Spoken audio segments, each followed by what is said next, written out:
शिवसेनेनं रात्री 3 वाजता कॉल, असभ्य मेसेज, उबाटा जिल्हाध्यक्षावर गंभीर आरोप। उबाटाचे नाशिक जिल्हाध्यक्ष DG सूर्यवंशी यांच्या विरोधात नाशिकच्या महिला शिवसैनिकांनी आदित्य ठाकरे यांच्याकडे ऐन बैठकीत गंभीर तक्रारी केल्या। त्यानंतर वादावादी झाल्यावर अगदी 5 मिनिटात आदित्य ठाकरे यांना बैठक आटोपती घ्यावी लागली। यावर आदित्य ठाकरे यांनी माध्यमांशी बोलताना आम्ही अंतर्गत चौकशी करून पुढील निर्णय घेऊ अशी सावध भूमिका घेतली। काय आहे हे नाशिकमधील खळबळजनक प्रकरण, पाहूया त्या व्हिडिओतून।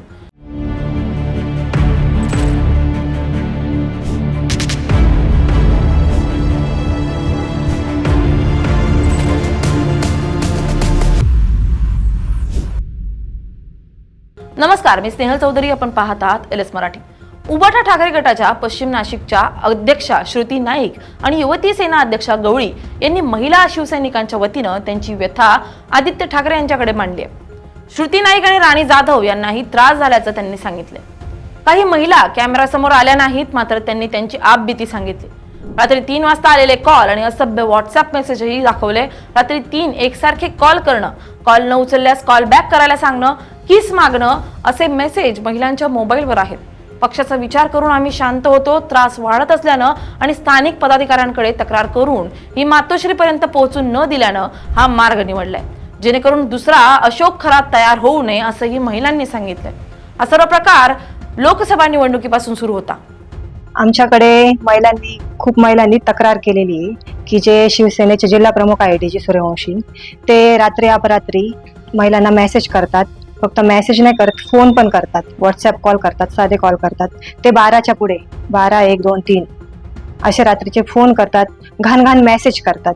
अशा आम्हाला महिलांनी तक्रार आमच्याकडे केलेली होती।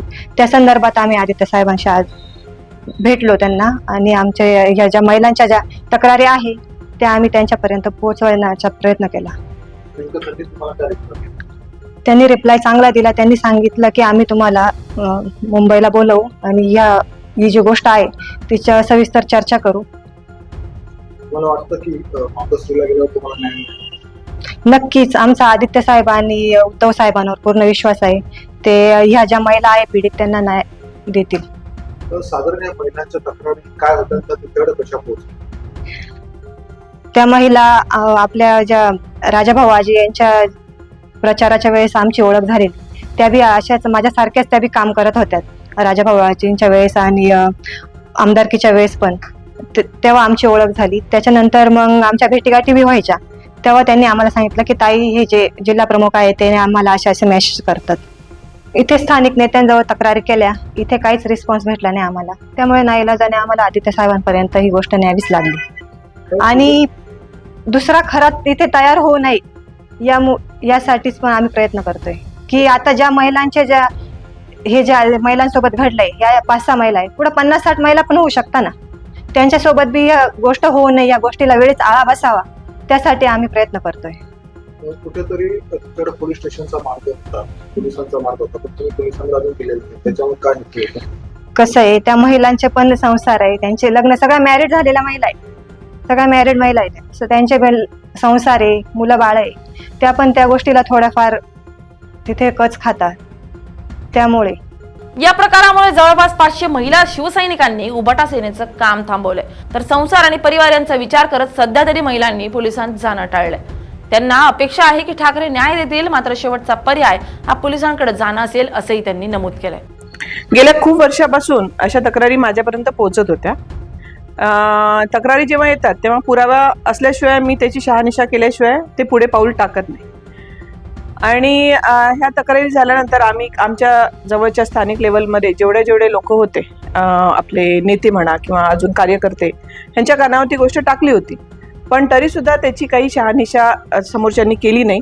आणि शेवटी मग शिवसेनेमध्ये जे आमच्याकडे महिला, ज्या राजाभाऊ वाजे निवडून आले खासदारकीच्या वेळेस, आमदारकीच्या वेळेस किंवा आता महानगरपालिका करत असताना, मी सुदामभाऊ कोंबडे आणि संदीप दादा धोते ह्यांचा प्रचाराला पण मी होते।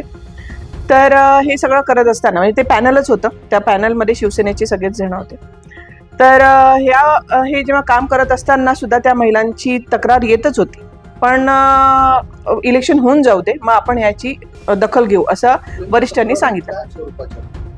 तक्रारी अशा होत्या की जो जिल्हा प्रमुख आता इथे ते निवडून आलेला आहे त्याचं नाव DG सूर्यवंशी आहे, आणि हा खूप गेल्या वर्षीपासून, जेव्हा त्याच्याकडे पदही नव्हतं तेव्हापासून तो महिलांना अर्वाच्य अश्लील भाषेमध्ये रात्री 3-3:30 वाजता दारू पिऊन मेसेज करतो, फोन करतो. अशा महिलांच्या, तो जिथे राहतो ना त्याच्या स्थानिक ठिकाणी सुद्धा 2 महिलांच्या तक्रारी आहेत आणि ते पुराव्यासकट आहेत आमच्याकडे. त्याच्यामुळे आम्ही ही गोष्ट माननीय साहेबांपर्यंत, उद्धव साहेबांपर्यंत आणि माननीय आदित्य साहेब यांच्यापर्यंत पोचवायचा प्रयत्न करत होतो, पण ती पोचत नव्हती. मग शेवटी आज तो बाण फुटला, म्हणजे काय म्हणायचं, संयम सुटला आणि आम्हाला ते तिथे बोलावं लागलं. दुसरीकडे जिल्हाध्यक्ष DG सूर्यवंशी यांनी सर्व आरोप खोडून काढले असून महिलांची पक्षातून हकालपट्टी करण्यात आलेली असून त्या बैठकीत कसे काय आल्यात याची चौकशी आम्ही करत असून हे सर्व कट कारस्थान असल्याचं त्यांनी सांगितलंय. कॅमेऱ्यावर मात्र प्रतिक्रिया देण्यास त्यांनी नकार दिलाय. एका महिन्याने तक्रार केली की पक्षात आहे की नाही सुरुवाती, पण ती आली कशी? तर ठीक आहे, आता ती अंतर्गत जी चर्चा झाली आम्ही त्याची पुढे चौकशी करू. एका राजकीय पक्षातच हा खळबळजनक प्रकार समोर आल्यानं नाशिक हादरून गेलंय. आता शिवसेना नेतृत्व याबाबत काय कारवाई करतं हेही पाहणं महत्त्वाचं ठरणार आहे. Bureau report LS Marathi.